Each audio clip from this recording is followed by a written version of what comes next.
বান্ধবীর ভাইকে নিজের হবু স্বামী ভাবতেই আমার গা শিউরে উঠল। সাথে সাথে চরম পরিমাণে অবাকও হলাম। এই মুহূর্তে আমার সামনে সোফাতে বসে আছে আমার বান্ধবী ও তার বাবার সাথে ওই বজ্জাত লোকটা, মানে নীলার ভাই, মিস্টার আফরান অব্র। লোকটা কেমন যেন ভাব নিয়ে পায়ের উপর পা তুলে ফোন গোটাচ্ছে। দেখে মনে হয় কোনো এক দেশের রাজপুত্র। কি ভাব দেখো। নীলা আমাকে দেখছে আর মিটিমিটি হাসছে, যা আমার কাটা ঘায়ে নুনের ছিটের মতো মনে হচ্ছে। রাগে মাথা ফেটে যাচ্ছে আমার। মেয়েটার পেটে পেটে এসব চলছিল তা আমি জানতামই না। ওকে শুধু একবার হাতের কাছে পাই, তারপর ওর ব্যবস্থা করছি। এসব ভাবতে ভাবতে নীলার আব্বু আমাকে প্রশ্ন করলেন, মেগাম্মু কেমন আছো? জি আলহামদুলিল্লাহ। আঙ্কেল আপনি কেমন আছেন? মলিন হেসে বললাম আমি। আমি অনেক ভালো আছি আম্মু, আজ অনেক খুশিও। তোমাকে আমার ঘরে লক্ষ্মী করে নিয়ে যাচ্ছি। এটার মতো খুশি আর কিছুতেই নেই। তিনি হেসে বললেন। আঙ্কেলের কথায় আমি ভীষণ লজ্জা পেলাম। আঙ্কেলের এমন কথায় নীলা বলে উঠল, শুধু তুমি খুশি নাকি? আমিও তো ভীষণ খুশি। আমার বান্ধবী, আমার ভাবি, কি মজা। নীলার এমন কথা উপস্থিত সবাই হেসে উঠল। আর অব্র ভাই আমার দিকে একবার তাকিয়ে আবার তার কাজে মন দিলেন। তাহলে এবার অনুষ্ঠান শুরু করা হোক, বলল আমার ছোট বোন মিঠি। আমার পাশে আমার ছোট বোন মিঠে বসে আছে, তার পাশে টিয়া আর মিনু আপু। আর অব্র ভাইয়ের পাশে আমার বড় ভাই মোহিত বসে আছে, তার পাশে আমার বাবা, ফুফা, বড় আব্বু, ছোট চাচু সবাই। আরও কিছুক্ষণ পর অনুষ্ঠান শুরু হলো। এবার আমাকে অব্র ভাইয়ের সাথে বসানো হলো। আমার তো লজ্জা প্লাস কান্না দুটোই পাচ্ছে। তবে এটা ভেবেই আমি অবাক হচ্ছি, অব্র ভাই আমাকে বিয়ে কেন করছেন? উনি তো আমাকে দু চোখে সহ্যই করতে পারে না, কারণ আমি একটু বেশি চঞ্চল বলে। আর উনি খুব গম্ভীর মানুষ, খুব কম কথা বলেন, যা আমার খুব অপছন্দ। উনি পেশায় একজন ইঞ্জিনিয়ার, দেখতে মাশাআল্লাহ হিরোর মতন। হাইট 6 ফুট, জিম করা বডি, গায়ের রং উজ্জ্বল ফর্সা, আর মুখের ফেস তো সেই মায়াবী। চোখ দুটো করেন যা যা যে কোনো মেয়েকে ঘায়েল করবে নিমিষেই। হাসলে গালে টোল পড়ে। অবশ্যই এটা আমি তার একটা ছবিতে দেখেছি আর নীলার মুখে শুনেছি, কিন্তু নিজ চোখে কখনো দেখিনি। কারণ বজ্জারটাকে কখনো হাসতে দেখিনি আমি। দেখি শুধু মুখটা হুতুম প্যাঁচার মতো করে রাখতে সর্বদাই। রাত 12টা 20 বাজে আমি ওয়াশরুম থেকে একেবারে শাওয়ার নিয়ে বেরোলাম। খুবই ক্লান্ত লাগছিল। এতগুলো মানুষের মধ্যে খুব আনইজি ফিল হচ্ছিল। এখন খুব ভালো লাগছে। বিছানায় গিয়ে আধশা হয়ে বসলাম। তারপর বেডসাইডের পাশের টেবিল থেকে হুমায়ুন আহমেদের রূপা গল্পের বইটা হাতে নিলাম পড়ার জন্য। তখনই ফোনটা টুং করে বেজে উঠল। ফোনটা হাতে নিয়ে দেখলাম আননোন নাম্বার থেকে মেসেজ এসেছে। মেসেজটা ওপেন করতে চোখ দুটো রসগোল্লার মতো হয়ে গেল অটোমেটিকলি। তার কারণ মেসেজটা হলো, এত রাতে শাওয়ার নেওয়াটা ঠিক হয়নি, ঠান্ডা লেগে যেতে পারে।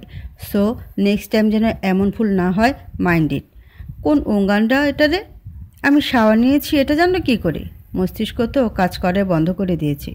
এমনিতেই একটা হুতুম পেঁচার কবলে পড়েছি। আরে বেডা, এই তুই কে রে? আমি শাওয়ার নিয়েছি তুই জানলি কীভাবে? বজ্জাত।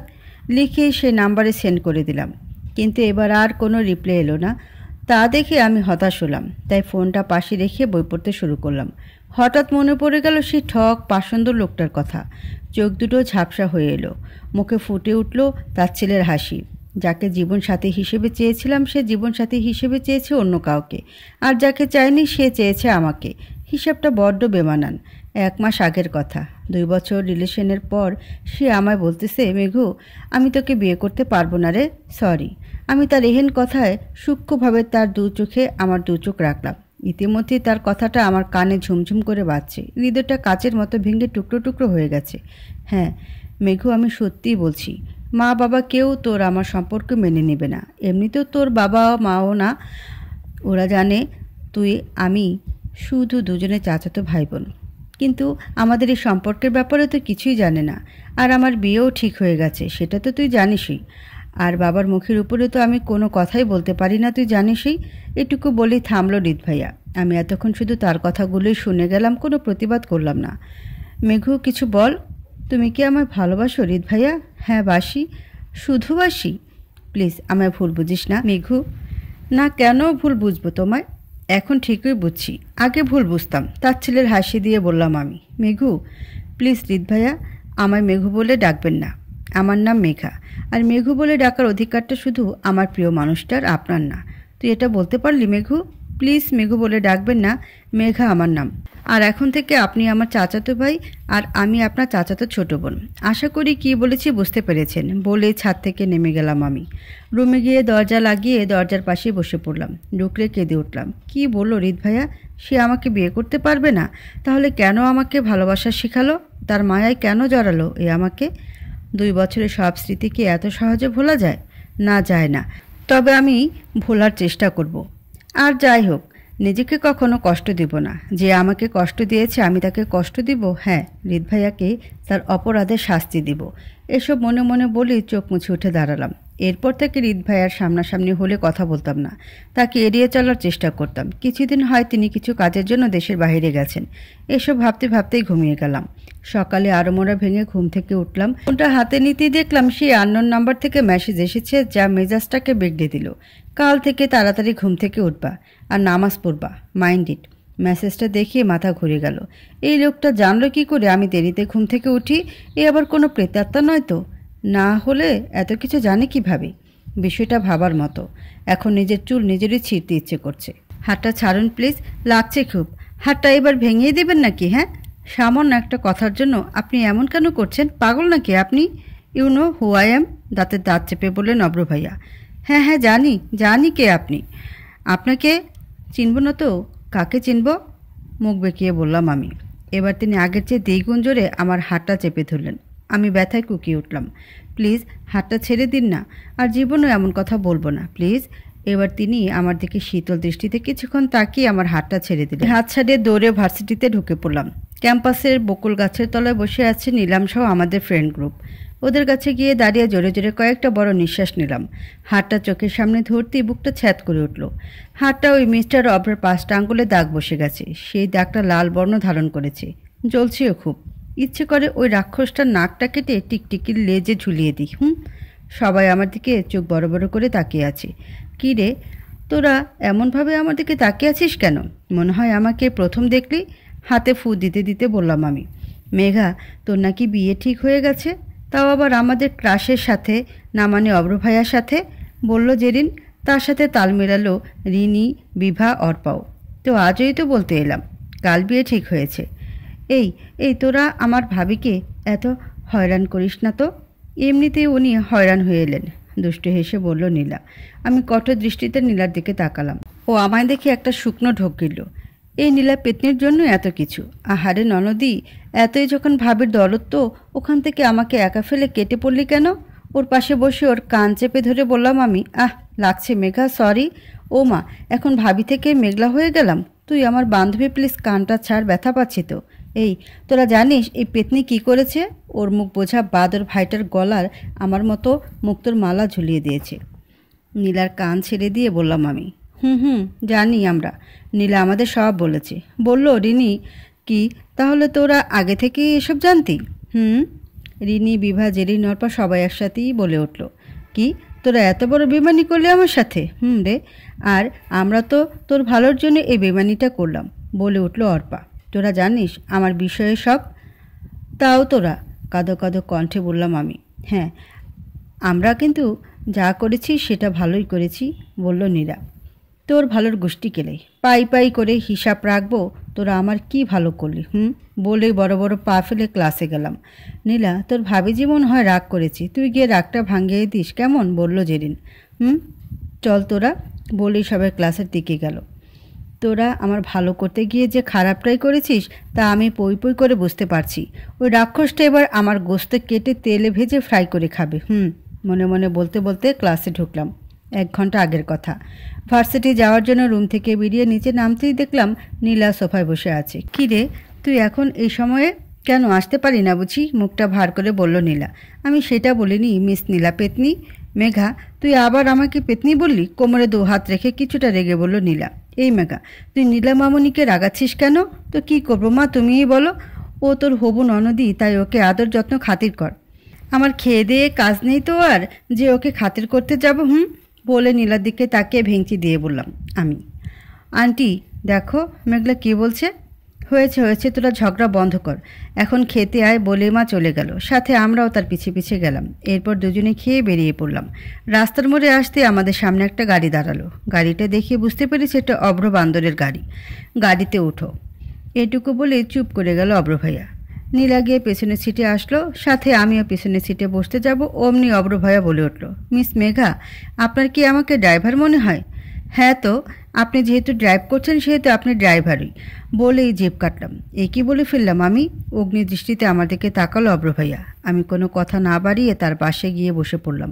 নয়তো উনি আমাকে মাথায় তুলে আছাড় মারবে, আর না হয় মাঝ রাস্তায় গাড়ি থেকে নামিয়ে দিবে। কিছুক্ষণ পর ভার্সিটি পৌঁছাতেই নীলা চট করে নেমে ভার্সিটিতে ঢুকে পড়ল। আমি ওর এমন ব্যাপারে থ হয়ে গেলাম। তারপর নিজে গাড়ি থেকে নামতে নিলেই হাতে টান পড়ল। মাথা ঘুরে পেছন ফিরে দেখলাম অভ্র ভাই আমার হাত চেপে ধরে আছে। আমি ভয়ে একটা শুকনো ঢোক গিলাম। কাকা কী করছেন? একটু আগে আমার যেন তুমি কি বলেছিলে? চোখে সানগ্লাসটা চোখ থেকে নামিয়ে বললেন তিনি। ড্রাইভার বলেছি। এটুকু বলেই তিনি আমার হাতটা খুব জোরে চেপে ধরলেন। তারপরে টুকু তো আপনারা জানেনই। ভার্সিটিতে ক্লাস করাকালীন কারোর সাথে একটুও কথা বলিনি। ক্লাস শেষে একাই ভার্সিটি থেকে বেরিয়ে বাড়ি চলে এসেছি। এখন বেলকনিতে দাঁড়িয়ে কফি খাচ্ছি। বিকেল 4:30 বাজে। আকাশটা আজ ভীষণ মেঘ করেছে। বড় বড় সাদা তুলোর ন্যায় মেঘগুলো কালো কয়লার ন্যায় ধারণ করেছে। মনে হয় এক্ষুনি ভয়ঙ্কর ঝড়ো হাওয়া শুরু হবে। শো শো করে ঠান্ডা বালু মিশ্রিত বাতাসগুলো গ্রিল ভেদ করে আমার সর্বাঙ্গ ছুঁয়ে যাচ্ছে। গায়ের লোমকূপগুলো জেগে উঠছে ঠান্ডা বাতাসের স্পর্শে। কেঁপে কেঁপে উঠছি মাঝে মাঝে। মনটা কেমন যেন আনচান করছে। কিন্তু কেন এমন হচ্ছে তার কারণ আমি খুঁজে পাচ্ছি না। হঠাৎ হঠাৎ আমার এমন হয়, বিশেষ করে সেদিনের পর যেদিন হৃদ ভাই আমাকে রিজেক্ট করেছিল। হৃদ ভাইয়াকে আমি অনেক ভালোবাসতাম। সেদিন ওনার কথাগুলো শোনার পর আমার পুরো দুনিয়াটা অন্ধকার হয়ে গিয়েছিল। মানসিকভাবে অনেকটা বিধ্বস্ত হয়ে গিয়েছিলাম। কিন্তু তার মধ্যেও নিজেকে সামলে নিয়ে স্বাভাবিক হয়ে সবার সাথেই মিশে হেসে খেলে বেরিয়েছিলাম। কিন্তু মনের ভিতরটা তখন রক্তক্ষরণ হচ্ছিল। হৃদয়টা কাচের ন্যায় ভেঙে টুকরো টুকরো হয়ে গিয়েছিল। এখন আমার একটাই প্রশ্ন, আমার এই ভাঙ্গা হৃদয় কি জোড়া লাগবে কখনো? শুনেছি ভাঙ্গা হৃদয় জোড়া লাগে না। তাহলে এসব ভাবছি তখনই চেয়ারে রাখা ফোনটা টুং করে বেজে উঠল। ফোনটা হাতে নিয়ে দেখলাম সেই আননোন নাম্বার থেকে মেসেজটা পড়ে আমার চোখ দুটো রসগোল্লার মতো বড় বড় হয়ে গেল। যাকে ভালোবাসি না, যাকে আমি দু চোখেই সহ্য করতে পারি না, তাকে স্বামী হিসেবে কিভাবে মানব? কিভাবে? উত্তরটা দিতে পারিস মিঠি? আপু, তুই এসব কী বলছিস বলতো? যে তাকে তুই দুই চোখে সহ্য করতে পারিস না? জানি না রে, বাট ওনার চালচলন, মুড এসব আমার একদমই পছন্দ না।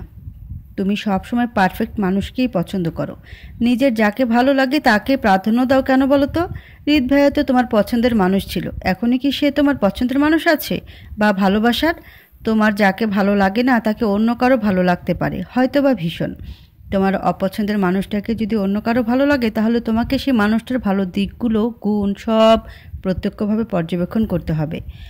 তারও কিছু স্বভাব, কিছু ভালো লাগা, তার মনের কথাগুলো তোমায় বুঝতে হবে। তবেই তুমি সেই মানুষটার প্রতি বিরক্ত হবে না। তার প্রতি তোমার একটা মুগ্ধতা তৈরি হবে। সবসময় একটা মানুষ তোমার সামনে যা দেখায় ভিতরে তো সে তেমন নাও হতে পারে। একটা বড় নিঃশ্বাস ছেড়ে কথাগুলো বলল মিঠি। আমি অবাক হয়ে মিঠির কথা শুনে যাচ্ছি। এইটুকু একটা মেয়ে, অথচ তার কথাগুলোর অর্থ বিশাল। আসলে এই কথাগুলো একদম ঠিক। মেয়েটা অনেক বুঝদার। এতটা বুঝদার হয়তো আমিও না। ঠিক বলেছিস। হয়তো আমি একটু বেশি নেগেটিভ ভাবি অভ্র ভাইয়ার ব্যাপারে। মিহি কণ্ঠে বললাম আমি। আপু, আমার অ্যাসাইনমেন্ট লেখা বাকি আছে, আমি গেলাম, বলেই চলে গেল মিঠি। মিঠি মেয়েটা ছোট থেকে বড্ড শান্তশিষ্ট, বুদ্ধিমতী আর সহনশীল। এবার মিঠি ইন্টার সেকেন্ড ইয়ারে উঠবে, আমি এবার অনার্স সেকেন্ড ইয়ারে উঠব। 2 বছরের ছোট বড় আমরা, অথচ দুজনেই বন্ধু।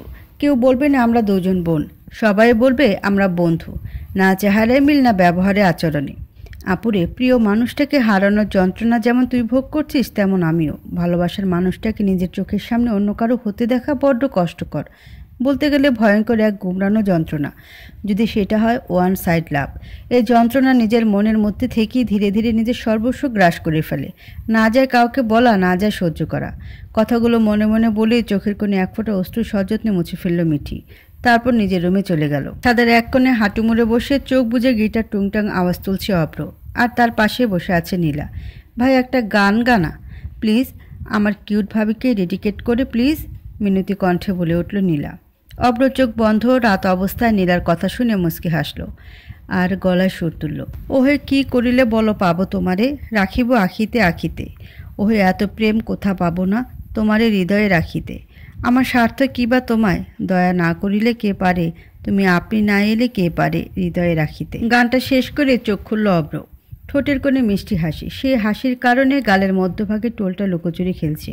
নীলা একদৃষ্টিতে চেয়ে দেখছে তার ভাই আর ভাবছে, আগের অভ্র আর এখনকার অভ্রের আকাশ পাতাল তফাৎ। তার বদমেজাজি রাগী গম্ভীর ভাইটা এখন অনেকটাই পাল্টে গেছে। সেটা একমাত্র তার চঞ্চল দুষ্টু বান্ধবী মেঘনার জন্য। উফ, এখন তো বান্ধবী নয় ভাবি। হঠাৎ দমকা হাওয়ার মতো আমার হৃদয়কে প্রেম স্পর্শ ছুঁয়ে গেল সে। তার কাজল রাঙা চোখে ভয়ঙ্করভাবে নেশাক্ত হয়ে পড়লাম। তার খোলা চুলের মিষ্টি ঘ্রাণ আমায় বারংবার মাতাল করেছে। তার চোখের অতল স্পর্শ করতে পারলেও সে তা পারেনি। কেন পারেনি বলতে পারিস নীলা? অভ্র আকাশের দিকে তাকিয়ে প্রশ্ন করল নীলাকে। ভাইয়া, মেঘা হৃদয়ের সবটা জুড়ে বসত করছে হৃদ ভাইয়া। দীর্ঘ 2টা বছর ধরে খুব ভালোবাসে মেয়েটা হৃদ ভাইয়াকে, আর সেই জন্যই সে তোমার চোখের ভাষা বুঝতে পারছে না বা চাইছে না। নীলা ধীরে ধীরে বলল কথাগুলো। নীলার কথা শুনে অব্রের বুক চিরে বেরিয়ে এলো একটি দীর্ঘশ্বাস। হৃদয়টা ভারী হয়ে এলো।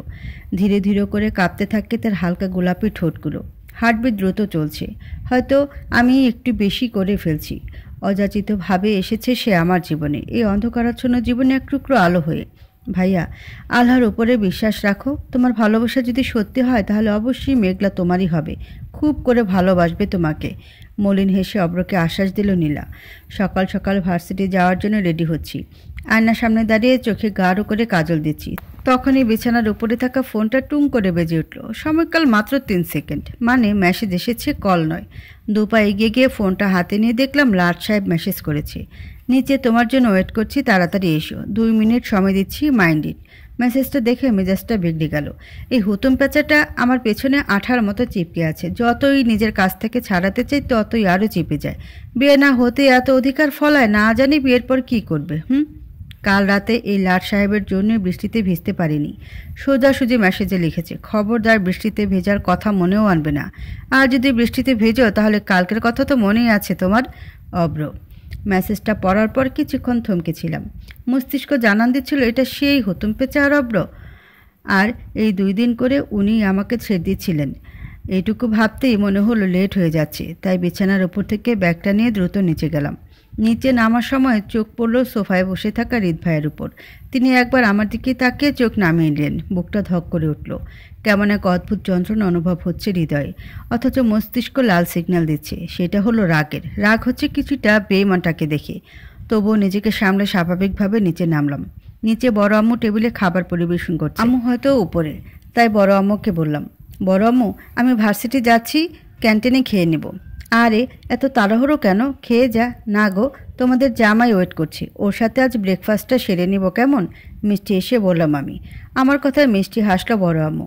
আর অপরদিকে হৃদ ভাই আমার কথা শুনে 440 ভোল্টের ঝটকা খেলেন। শূন্য চোখে চেয়ে আছে আমার দিকে। আমি মিটি মিটি হাসতে হাসতে বাসা থেকে বেরিয়ে গেলাম। মা, কি বলছে মেঘা? হৃদ বলে উঠল। কেন রে, তুই জানিস না মেঘার বিয়ে ঠিক হয়ে গেছে? আদ্য সম্পন্ন হয়েছে কিছুদিন হলো, উত্তর দিল হৃদের মা। না তো, অবিশ্বাস্য কণ্ঠে জবাব দিল হৃদ। মেঘা বলেনি তোকে? আমরা তো জানি মেঘলা হয়তো তোকে সব বলেছে, তাই আমরা নতুন করে আর কিছু বলতে যাইনি। হৃদের বুকটা মোচড় দিয়ে উঠল। কিন্তু কেন তা সে নিজেও জানে না। সে তো মেধাকে ভালোবাসে না। তাহলে এমন কষ্ট হচ্ছে কেন মেঘার বিয়ের কথা শুনে?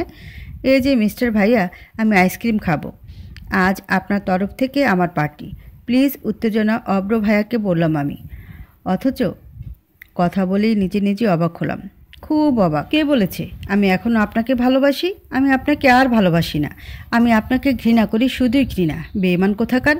এটুকু বলে নিজের হাত থেকে হৃদ ভাইয়ের হাতটা ঝুটকিয়ে ছাড়িয়ে নিয়ে ছাদ থেকে দ্রুত নেমে গেলাম। চোখে জমে গেছে কষ্টের নোনা জল। অদ্ভুত যন্ত্রণায় কাতরাচ্ছে এই হৃদয় আমার। হৃদ ভাইকে দেখলে রাগে দুঃখে নিজের চুল ছিঁড়তে ইচ্ছে করছে। আজকের এই পরিণতির জন্য আমিই দায়ী। আমি যদি হৃদ ভাইকে এতটা ভালো না বাসতাম, না বিশ্বাস করতাম, তাহলে এমন হতোই না। 6 মিনিট আগের কথা। কিছুক্ষণ আগে ছাদে গিয়েছিলাম শুকনো কাপড়গুলো তুলতে। ছাদে উঠতেই হৃদ ভাই আমার হাত টেনে দেয়ালের সাথে চেপে ধরে আর বলে, মেঘু, সত্যি কি তুই এই বিয়েতে খুশি? অবশ্যই, আমি খুব খুশি। মনের মতো একজনকে পেয়েছি। হ্যান্ডসাম, স্টাইলিশ, একজন বড় ইঞ্জিনিয়ার, বলতে গেলে সব দিক দিয়ে পারফেক্ট একজন মানুষ তিনি। তাহলে এমন একজনকে নিজের স্বামী হিসেবে পেয়ে আমি কেন খুশি হব না? আজব। ডোন্ট কেয়ার ভাব নিয়ে বললাম আমি। মেঘু, তুই আমাকে ভালোবাসিস, তাহলে অন্য কাউকে? রেগে বলল হৃদ ভাইয়া। তার পরেরটুকু তো আপনারা জানেনই। রুমে বসে এসব ভাবছি, তখনই দরজা কেউ কড়া নাড়ল। চোখ মুছে দরজাটা খুললাম। দরজার বাইরে দাঁড়িয়ে আছে নীলা। ও দুপাটি দাঁত বের করে হেসে ঢুকলো রুমে। কী রে, তুই এই সময় এখানে? অবাক হয়ে বললাম আমি। কেন, আমি আসতে পারি না বুঝি? এখন এটা আমার ভাবির বাড়ি, তো আমি যখন তখন আসতেই পারি। হয়েছে হয়েছে, আর ন্যাকা সাজতে হবে না। এবার বল, কেন এসেছিস? আজ এখানে থাকবো, ভাইয়াও এসেছে, আর বাবা আজ কোম্পানির কাজে মালয়েশিয়া গিয়েছে। তোর আব্বু মানে আঙ্কেল আমাদের আজ ইনভাইট করেছে, বলল নীলা। তখনই রুমে ঢুকলো মিঠি, টিয়া। সবাই এসেই আমাকে দেখে মিটিমিটি হাসতে লাগলো। বাট এর কারণটা আমি বুঝলাম না। কী রে, তোরা আমাকে দেখে হাসতেছিস কেন? ব্রুকুচকে বললাম আমি। আমাদের হ্যান্ডসাম দুলাভাইয়ের চোখ দুটো মেঘলা আপুকে খুঁজছে, এত সুন্দর সুন্দর শালি থাকা সত্ত্বেও, বলল টিয়া। সেটা তো অবশ্যই, আমার ভাই অন্যদের মতো লুচু না। সে শুধু তার হবু বউকে দেখবে, আর কাউকেই নয়, বলল নীলা। হ্যাঁ হ্যাঁ, সেটা ঠিক বলেছ। দেখতে হবে না দুলাভাইটা কার? মিঠি টি শার্টের কলার ঝুঁকিয়ে বলল। তোরা থাক, তোদের দুলাভাইকে নিয়ে আমি গেলাম, বলেই রুম থেকে বেরিয়ে গেলাম। দুলাভাই দুলাভাই করে আমার কানটা ঝালাফালা করে দিল আল্লাহ। বিড়বিড় করে এসব বলতে বলতে সিঁড়ি দিয়ে নামতে গেলে কারো সাথে ধাক্কা খেয়ে পড়তে নিলে কেউ আমাকে ধরে ফেলল। ভয়ে চোখ দুটো বন্ধ হয়ে গেল। পিট পিট করে চোখ খুলে দেখলাম মিস্টার অব্র আমার কোমর জুড়ে এক দৃষ্টিতে চেয়ে আছে। তার এমন করে তাকানোতেই আমার অস্বস্তি লাগছিল। এই যে ছাড়ুন আমায়, আর কত দেখবেন আমায়? নিজের হবু বউকে এমনভাবে দেখছেন যেন জীবনে কোনোদিন দেখেননি। দুষ্টু হেসে বললাম আমি। উনি আমার কথা ভ্যাবাচাকা খেয়ে গেলেন। হালকা কাশি দিয়ে আমাকে দাঁড় করিয়ে কিছুটা দূরে সরে গেলেন তিনি। আমি এবার তার কাছে গিয়ে পায়ের পাতা উঁচু করে তার গলা জড়িয়ে ধরলাম। তিনি আমার এহেন কাণ্ডে হতবম্ব হয়ে গেলেন। বোঝার চেষ্টা করছেন আমাকে হয়তো। কি ব্যাপার স্যার? আপনাকে কিন্তু আজ অনেক হ্যান্ডসাম লাগছে, চোখ মেরে তাকে বললাম। আরে ওকে? চোখ বড় বড় করে আমার দিকে তাকিয়ে বললেন তিনি। আমি তাকে অবাক করে তার ডান গালে টুপ করে একটা চুমু খেয়ে বললাম, আমি? হ্যাঁ ডিয়ার হবু হাজব্যান্ড, আমি ঠিকই আছি, বলে হাসতে হাসতে নিচে নেমে গেলাম। তিনি আমার দিকে এখন অবিশ্বাস্য চোখে তাকিয়ে আছে। নিচে গিয়ে হাঁপাতে লাগলাম। উফ মেঘা, তোকে সেরা অভিনেত্রীর অ্যাওয়ার্ড দেওয়া উচিত ছিল। কি অভিনয়টা না তুই করলি, নিজেকে বললাম। ওনার অত কাছে গিয়ে দম বন্ধ হয়ে আসছিল, বুকটা ধক ধক ধক ধক করছিল, ভয় হচ্ছিল যদি হনুমানটা কষিয়ে আমায় দুটো চর বসিয়ে দিত তখন। এখন না জানি এখন আমাকে কি ভাবছেন তিনি। সে যাই হোক, একজনকে তো জ্বলতে দেখেছে, এতে আমার এই ক্ষতবিক্ষত হৃদয়ে মলম লাগানোর মতো কিছুটা শান্তি পেয়েছি। কিছুক্ষণ আগের কথা, যখন আমাকে পড়ে যেতে নিলে ধরে ফেললেন মিস্টার অব্র, তখনই চোখ খুলে আগে আমার চোখ পড়েছে হৃদ ভাইয়ের উপর। তিনি ঠিক মিস্টার অব্র ভাইয়ের পেছনের উপরে রেলিংয়ে হেলান দিয়ে দাঁড়িয়েছিলেন, আর হৃদ ভাইকে জ্বালাতে এই কাণ্ডটা করলাম। এসব ভাবছি তখনই আমাকে ডাকলো আম্মু। মেঘা, এদিকে আয় তো একটু। মা? কি হয়েছে মা, বলো। এগুলো ধর, এগুলো নিয়ে ছাদে যা, ওখানে ছোটরা সবাই আছে, কিছুক্ষণ ওখানে আড্ডা দিবে নাকি মিঠিরা? ও আচ্ছা, দাও বলেই নাস্তার ট্রেটা হাতে নিয়ে ওপরে গেলাম। ওপরে কেউ নেই, হয়তো সবাই ছাদে আছে, তাই ছাদের দিকে গেলাম। ছাদে সবাই গোল হয়ে বসে আছে, হৃদ ভাইও আছে। আমি গিয়ে নাস্তার ট্রেটা টি টেবিলে রাখলাম। তখনই চোখ গেল অব্র ভাইয়ের উপর। তিনি ছাদের এক কোণে দাঁড়িয়ে ফোনে হয়তো কারোর সাথে কথা বলছেন। মেকআপও বসো বলে আমার হাত টেনে টিয়ার পাশে বসিয়ে দিল মিঠি। টিয়ার আরেক পাশে বসলো মিঠি। মোহিত ভাইয়ার পাশে নীলা, আর তার আরেক পাশে হৃদ ভাইয়া, আর তার পাশে হয়তো অব্র ভাইয়া বসবেন। মেঘা আপু, একটা গান গা, বলল মিঠি। না না, আমি গান পারি না।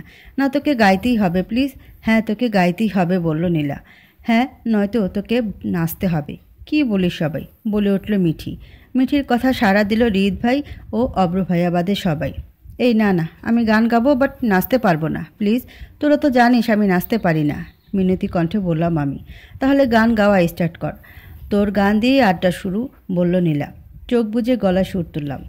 দিল কা দরিয়া বে হে গিয়া, ইসক ইবাদত বানে হে গিয়া, খুদ কো মুঝে তু সাবতে মেরি জরুরত তু বান গয়া। গান শেষ হতেই সবাই হাততালি দিতে লাগলো।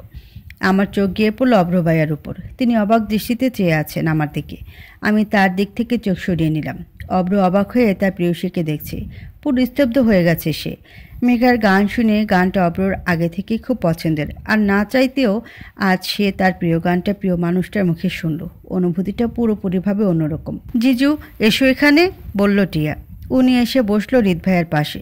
জিজু একটা গান গাও না প্লিজ, আপুকে ডেডিকেট করে, বলল মিঠি। হ্যাঁ ভাইয়া প্লিজ, বলল নীলা। ওকে ওকে, আমার শালিকারা যেহেতু আবদার করেছে সেহেতু অবশ্যই। মেঘলা আপু দেখো আমাদের জিজু কতটা ভালো, হেসে বলল টিয়া। আমি টিয়ার কথা শুনে মুখ বকালাম, বাট কিছু বললাম না। অব্র গাইতে শুরু করলো। তোর বর্ষা চোখে ঝরতে দেব না বৃষ্টি, তুই জাগবি সারা রাত, আমি আসবো হঠাৎ, তোর শুকনো ঠোঁটে ফোটাবো প্রেমের হাসি, তোকে প্রাণের চেয়ে বড় বেশি ভালোবাসি, তোকে প্রাণের চেয়ে বড় বেশি ভালোবাসি। এদিকে সবাই মুগ্ধ হয়ে অব্র ভাইয়ার গান শুনছে, শুধু হৃদ ভাইয়া বাদে। তিনি রাগে রাগে ভাব নিয়ে বসে আছে, চোখগুলো তার লালচে আভায় ছেয়ে গেছে। নামান বলছি আমাকে, নামান।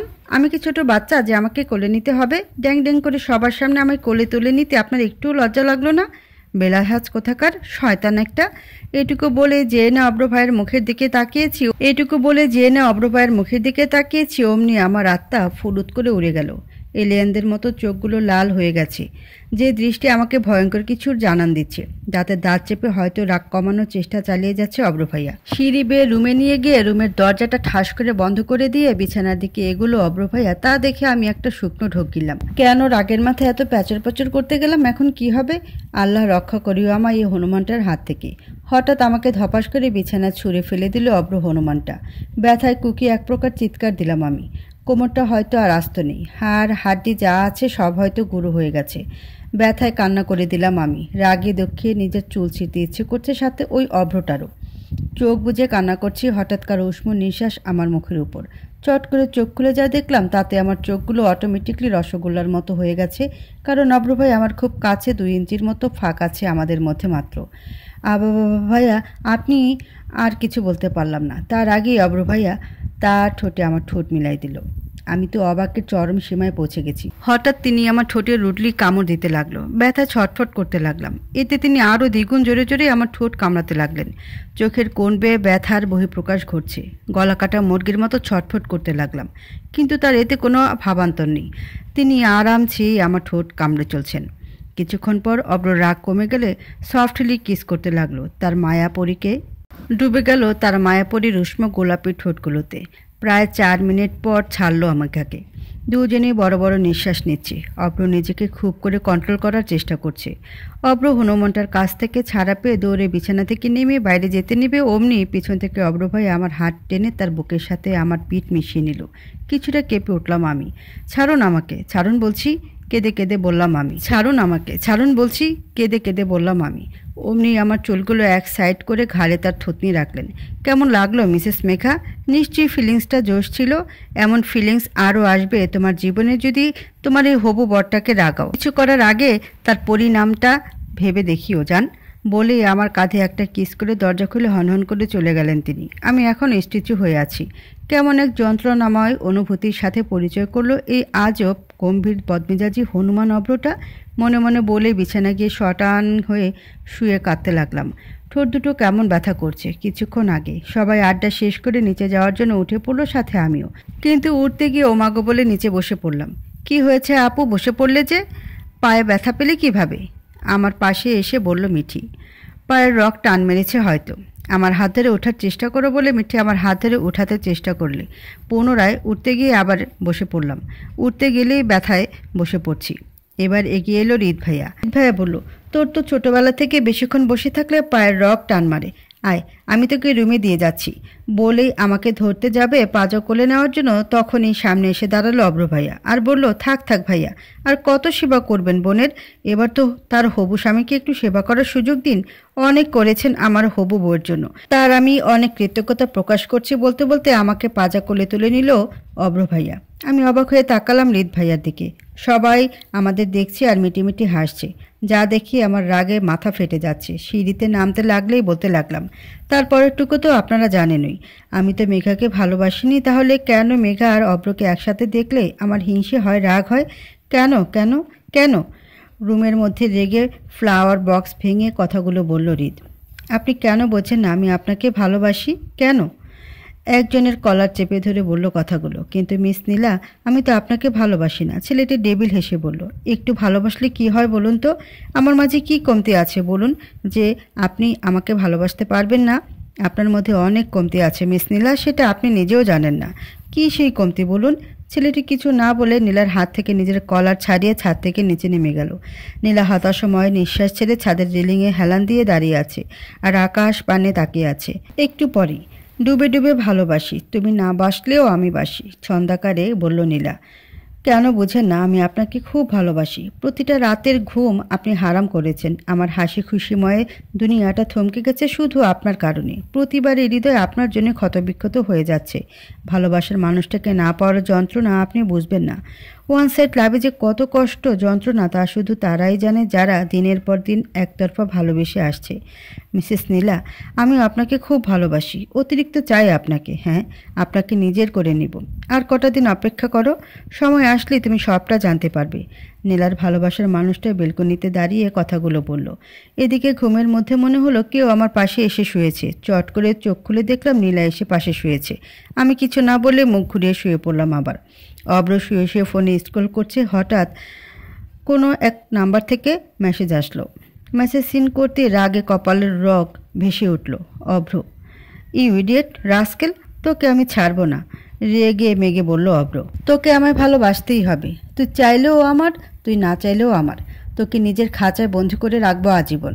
তুই শুধু আমার, হ্যাঁ তুই শুধু আমার। এই অভ্রের শুভ্র পরিতুই। কথাগুলো মনে মনে বলেই ডেভিল ইসমাইল দিল অভ্র। একের পর এক সিগারেট ছাদে দাঁড়িয়ে ফোকে যাচ্ছে অভ্র। সিগারেটের বিষাক্ত ধোঁয়া অভ্রকে ঘিরে ধরেছে।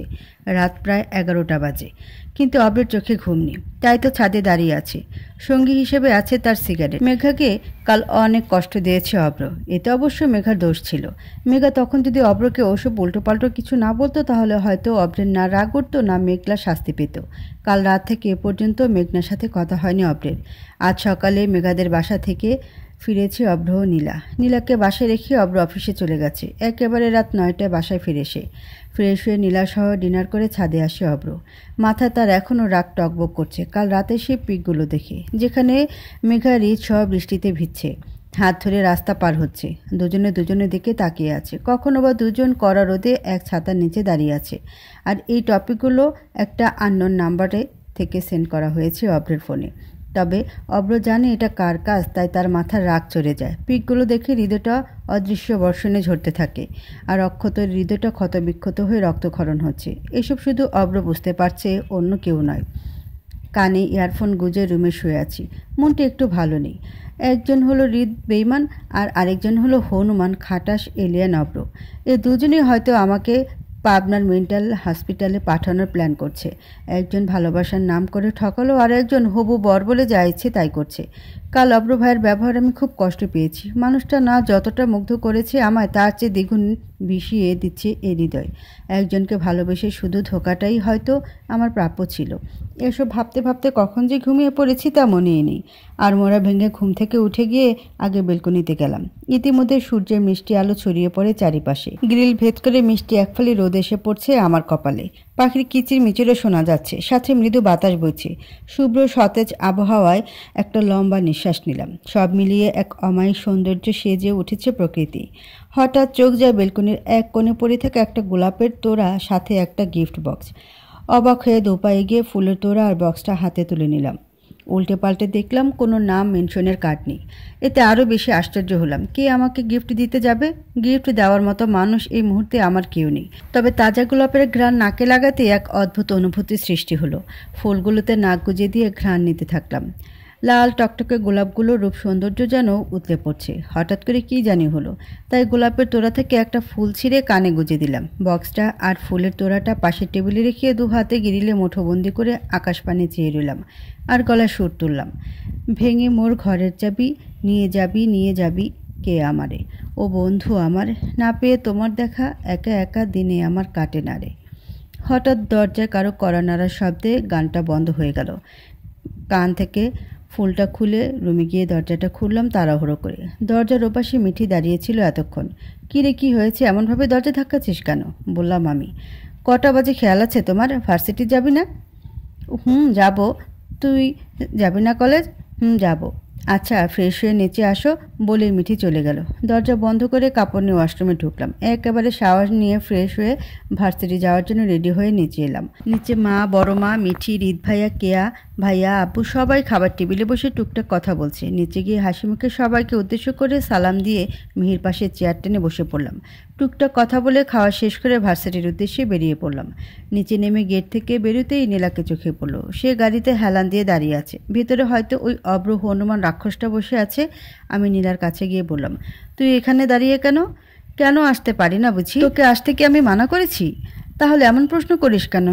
হয়েছে হয়েছে মেরিজান, আর এমন প্রশ্ন কখনো করবো না। চল, দেরি হয়ে যাচ্ছে বলে নীলার হাত ধরে হাঁটা শুরু করলাম। এই এই কই যাচ্ছি? গাড়ি থাকতে রিক্সা করে কেন যাব? কেন রিক্সাতে যাওয়া যাবে না বুঝি? আজ রিক্সা করেই যাব, জেদ নিয়ে বললাম আমি। ভাইয়া কেমন সেটা তুই জানিস, তাই এমন পাগলামি না করে গাড়িতে উঠ বলেই নীলা আমাকে গাড়ির সামনে এনে দাঁড় করালো। নীলা গিয়ে পেছনে বসলো, আর অজ্ঞত আমাকেই হনুমানটার সাথে বসতে হলো। গাড়িতে বসে একবার অব্র ভাইয়ের দিকে তাকাইনি আমি, আর তাকাতেই চাই না। তাকালেই কালকের কথা মনে পড়ে যাবে, যা আমি এখন কোনো মতেই মনে করে নিজের মুডটা নষ্ট করতে চাই না। গাড়ি থামলো ভার্সিটির গেটের সামনে। নীলা লাফিয়ে নামলো আর দ্রুত ভার্সিটিতে ঢুকে পড়ল। তা দেখে ভয়ে আমার বুকটা দুরু দুরু করতে লাগলো। না জানি আজ এই হনুমান আমার গলাটা না টিপে দেয়। এইসব মনে মনে বলে আরও চোখে ওনার দিকে তাকালাম। অমনি এক দৃষ্টিতে আমার দিকে চেয়ে আছেন, যা আমাকে ভয় অস্বস্তিতে ফেলে দিচ্ছে। আমি এবার গাড়ির দরজাটা খুলে যেই বাইরে বেরোতে যাব, অমনি উনি খপ করে আমার হাতটা ধরে টেনে নিজের বুকের মাঝে ফেলল। আমি নিজেকে ছাড়ানোর জন্য ছটফট করছি, আর অমনি আমাকে দেখেই যাচ্ছে এক ধান্দায়। ছাড়েন আমাকে, লেট হয়ে যাচ্ছে, ক্লাস মিস হয়ে যেতে পারে। এবার উনি আমার কথার উত্তর না দিয়ে আমার কপালে একটা কিস করলেন। আমি কেঁপে উঠলাম আলতো। জান, এত ছটফট করলে চলবে নাকি? হ্যাঁ, বিয়ের পর তো সবসময় আমার সাথে আমার কাছেই থাকতে হবে তোমাকে, স্লো ভয়েসে বললেন উনি, আর আমাকে ছেড়েও দিলেন। আমি কিছু না বলে গাড়ি থেকে নেমে সোজা ভার্সিটিতে ঢুকে পড়লাম দ্রুত পায়ে। এই লোকটা আসলে একটা বহুরূপী, সাথে এই নীলা ডাইনিটাও। আমাকে একা ফেলে ভার্সিটি ঢুকতে পারলি, তাই না? দাঁড়া, তোর 12টা আমি বাজাবো।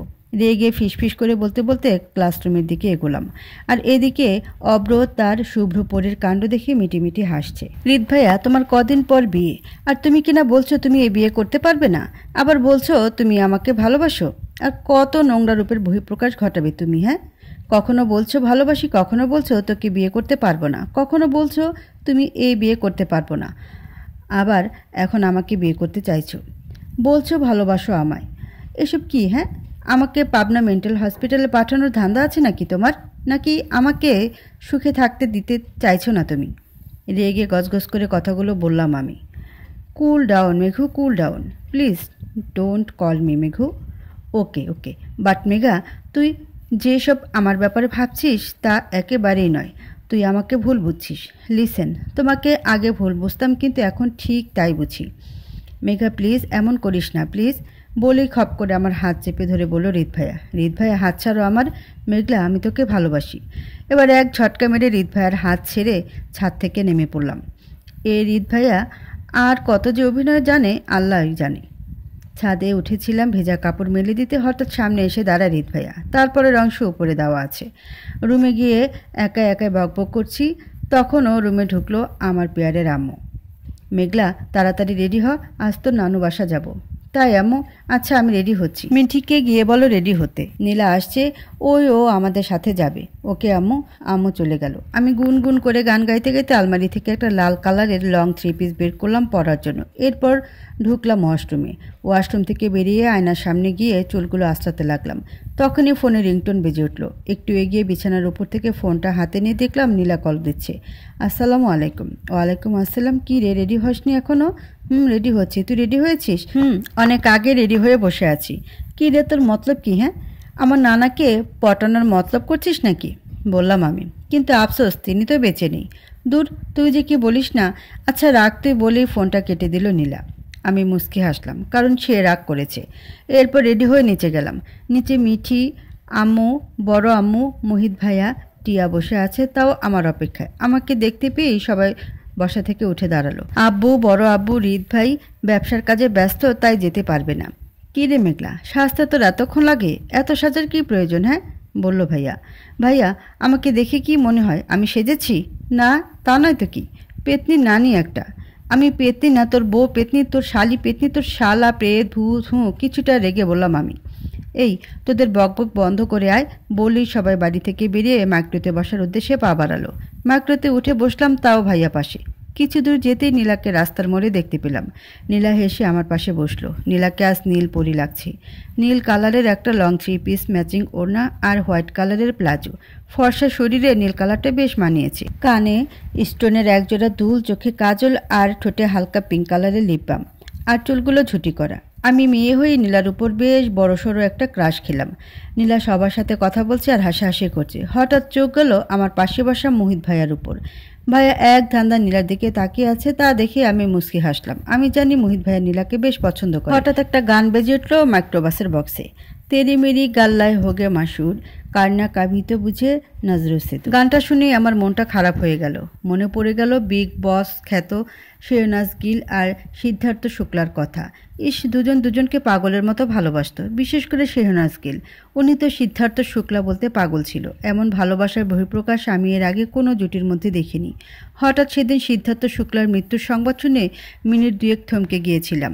মাথায় শুধু একটা কথাই ঘুরপাক খাচ্ছিল যে সিদ্ধার্থের মা আর শেহনাজের কি হবে। এখনও তাদের কথা খুব মনে পড়ে, খুব। এসব ভাবছি হঠাৎ নীলার কথায় ভাবনার জগৎ থেকে বেরোলাম। মেঘলা, তোকে আজ লাল ড্রেসে লাল পরি লাগছে। আমার ভাই না আজ হার্ট অ্যাটাক করে, কানে কানে বলল নীলা। দূর, চুপ থাক পেতনি। আমাকে পরি নয়, তোকে পরি লাগছে। নীল ড্রেসে নীল পরি। আর পাম মারিস না বোন। নীলা পেতনি, তুই জানিস আমি মিথ্যা বলি না। ভালো হয়ে যাও মেঘলা, ভালো হয়ে যাও। বিয়ের পর কিন্তু এই পেতনির অর্ডার মতো চলতে হবে। আফটার অল আমি তোমার হবু ননদিনী, দুষ্টু হেসে বলল নীলা। আমি না, তুই আমার অর্ডার মেনে চলবি, দেখিস। আমার এ কথা নীলা খিলখিল করে হাসতে লাগলো। আর আমি হাঁ করে ওর দিকে তাকিয়ে আছি। আমি তো হাসির মতো কিছুই বলিনি, তাহলে এই পেতনিটা হাসতেছে কেন? দীর্ঘ 1.5 ঘন্টা পর নানু বাসায় পৌঁছালাম। বাসায় পৌঁছে সবাই আমাকে ঘিরে ধরলো, এটা ওটা বলে লজ্জা দিতে লাগলো। তোর হবু হাজব্যান্ড কেমন রে? দেখতে মাশাল্লাহ সেই। তুই এই বিয়েতে খুশি তো? তোর হবু বর কেমন কেয়ারিং? বিয়েতে সাজগোজের প্ল্যান কি? ইত্যাদি। মাথাটা পুরো ভনভন করতে লাগলো। সবার প্রশ্ন এড়িয়ে নীলাকে নিয়ে ওপরে গেলাম। ফ্রেশ হয়ে নিলাম। ফ্রেশ হয়ে নিচে আসলাম। সব কাজের মিলে আড্ডা দিচ্ছি ড্রয়িং রুমে। নীলাকে সবাই কম বেশি চিনলেও আমার বড় মামার ছেলে রুহান ভাইয়া চেনেন না, কারণ তিনি কিছুদিন হলো আমেরিকা থেকে দেশে ফিরেছেন পড়ালেখা শেষ করে। রিহান ভাই আমার ছোটবেলার ক্রাশ ছিলেন। দেখতে হ্যান্ডসাম খুব, কথাবার্তা চলন ফিরন সব দিক দিয়ে তিনি বেস্ট। কী রে মেঘলা, উনিকে চিনলাম না তো, বলল রুহান ভাইয়া।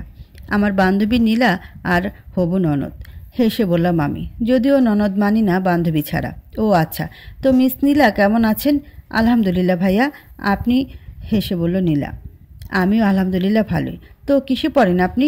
আমি মেঘনার সাথে এক ক্লাসে পড়ি। আপনি? আমি আমেরিকা থেকে পড়ালেখা শেষ করে দেশে ফিরলাম সবে কয়েকদিন হলো। ও আচ্ছা। আচ্ছা, তোমার বাসায় কে কে আছেন? বাবা, ভাইয়া আর আমি। কেন, আপনার মা নেই? না, 5 বছর আগে তিনি গত হয়েছেন, অস্বস্তি নিয়ে বলল নীলা। সরি মিস নীলা, আমার এমন প্রশ্ন করা ঠিক হয়নি। ইটস ওকে ভাইয়া। তো তোমায় একটা প্রশ্ন করতে পারি? বলুন। তোমার বয়ফ্রেন্ড নেই? Don't mind. না, আমি পিওর সিঙ্গেল, হেসে বলল নীলা। নীলার এমন উত্তরে বেশ খুশি হলো রিহান। কেন খুশি হলো তা রিহান নিজেই জানে না। নীলার হাসি দেখে রিহানের বুকটা ধক করে উঠল। তার মনে একটাই কথা তো বলছে, এত সুন্দর স্নিগ্ধ হাসি আগে কোনো মেয়ের দেখেনি। এদিকে আরেকজন নীলা আর রিহানের কথাবার্তা হাসাহাসি দেখে জ্বলে পড়ে খাক হচ্ছে। হাত দুটো শক্ত করে মুঠ করে নিয়ে দাঁতের দাঁত চেপে রাগ কন্ট্রোল করার চেষ্টা করছে আর বলছে, জান, তোমার এর মূল্য চোকাতেই হবে, তোমাকে এর মূল্য চোকাতেই হবে। এদিকে অব্র অফিস থেকে ফিরে দেখলো নীলা নেই। হঠাৎ মনে পড়ে গেল নীলা তো মেঘার নানু বাসায়। বাড়িটা কেমন যেন খালি খালি লাগছে। নীলা ছাড়া বাড়িটা কেমন যেন শুনশান হয়ে পড়ে থাকে। নীলাকে খুব ভালোবাসে অব্র। মায়ের পরে তার হৃদয়ে নীলার জায়গা। মা নেই, কিন্তু তার ছোট বোনটা মায়ের অভাব পূরণ করেছে। মায়ের মতো তাকে শাসন করে ভালোবাসে, আবার অভিমান করে। এসব ভাবতে ভাবতে রুমে গেল অব্র। রুমে গিয়ে আগে ওয়াশরুমে ঢুকলো ফ্রেশ হওয়ার জন্য। ওয়াশরুম থেকে বেরিয়ে চোখ পড়ল দেয়ালে টাঙানো মেঘার ছবির উপর। আনমনে মুচকি এসে দিল অব্র। তুমি আমার শুভ্রপরী, তুমি আমার শুভ্রপরী। তুমি আমার এই রুক্ষ হৃদয়কে পুনরুজ্জীবিত করেছ। আমার সেই কালো অতীতকে তোমার জন্য হলেও কিছুটা ভুলতে পেরেছি। তোমাকে দেখিয়ে বুঝতে পেরেছি সব মেয়ে এক নয়।